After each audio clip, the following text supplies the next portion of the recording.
Qilmang. Mana bir 15 kun burun bir-biridan non topolmay.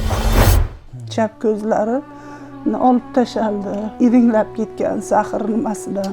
Doktor gavhar qo'yish kerak bo'lmasa, bu ko'zi ham shu ahvol bo'ladi opa dedi. Hozir 2 yil bo'ldi. Hozir 55 ming pulim bor. 15 kunga yetkazishingiz kerak edi. Qizim 2-sinfda o'qiydi. Turmush o'rtog'ingiz xabar olib turadimi? 9 yil burun Rossiyadan shipir ustidan tushib ketgan. Opamizni hozirlarni oshxonasini sizlarga obzor qilib beramiz. Keling. Qilmang. Ha, bu yerda ovqatlar qilasiz. Ha. Muzlatgichingiz yo'qmi uyda? Yo'q-da. Yozda qanaqa saqlaysiz mahsulotlarni? Achigancha yeymiz. Kuxinnilaringiz bo'lishini xohlaysiz?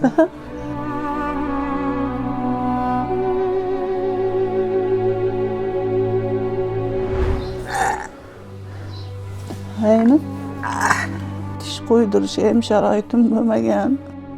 Masalan, bitta davlendan dori 22 ming so'm bo'lsa, shunga ham muhtoj qolgan kunlarim bo'ladi. Mana bir 15 kun burun mana shu ahvolga tushaman. Bir-biridan non topolmay qolgan kunlarim bo'lgan.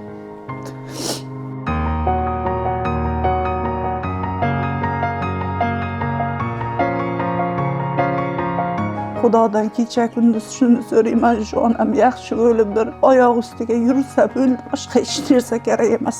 Agar Allohim jonim so'rasa berardim. Onangizlar uchun. Bularda nima bor va sizda nima bor?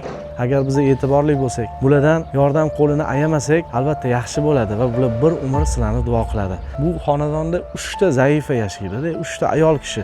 Shuni har birini o'rniga o'zimizni onamizni, singlimizni yoki ayolimizni qo'yib ko'radigan bo'lsak, hech bo'lmasa 5 ming so'm, 10 ming so'mda ehson qiladigan bo'lsak, bularning hayoti yaxshilanib ketadi. E'tiborsiz qoldirmaydi. Vaqf xayriya jamoat fondi